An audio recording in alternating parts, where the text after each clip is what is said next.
Hello, welcome again. Today I'm here with my colleague and we're going to be teaching numbers.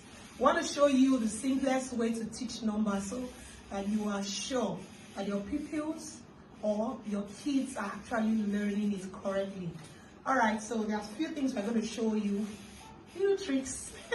Okay, kids, some teachers, they always like teaching children with this 2B exercise book. You see, kids are already used to this, writing from 1 to 10, 11 to 20. And you see, sometimes you will think they know the numbers, but they don't. So we are going to teach you another way to teach the numbers so that you will be sure that even if you wake them up from sleep, they will be able to write it. Exactly. Alright, so this is another method. Now you have to try and scatter things a little bit, shake it up so that you are sure that they are learning. So if you look at this closely, you will see you have 1 to 8. We ruled this book in such a way that they can write 1 to 8 and then go to the next line to continue number 9. Okay, so if you switch this method again, you will see that a lot of kids are now confused, like which number is supposed to come next. But with the first method, it's just easy because it's in tens: 1 to 10, 11 to 20, 21 to 30. But this time around, you do 1 to 8 and you have to come to the next line to continue 9, 10, 11.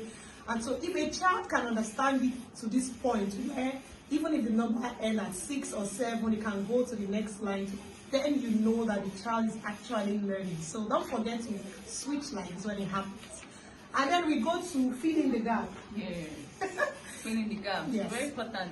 That's another way to make these children know their numbers. Exactly. You see, if they know after 1, what's the next? I can say that about my son. He can write 1 to 100, but when it comes to filling the gap, you then see that he's struggling. You get? So filling the gap is another way to teach these children numbers. Yes. And they will never forget the numbers. Exactly.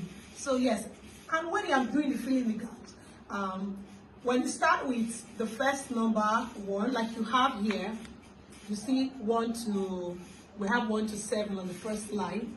You see that there's 1. The child is going to count and fill 2, and then 4, and then 6.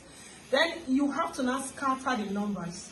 Okay, we also have here, like you see on the next line, I'm starting with 16 now. So you can skip the first maybe 15 or 20 numbers, and then you start with a number. So the child now knows how to count from the middle again, not from 1. Okay, so very, very important that you also do this. So by the time a child understands it to this point, you know the child already know the numbers. Now, something else that you also need to do is to ensure that the child knows the number before. This is also filling the gap, and you see the first dash, the first box is empty. Now the child has to know which number comes before 25, because if you just put 25 in the 25, so you see you're juggling their memory, you are helping them, you're shaking them up, their brain to actually know how to do this in a very smart way.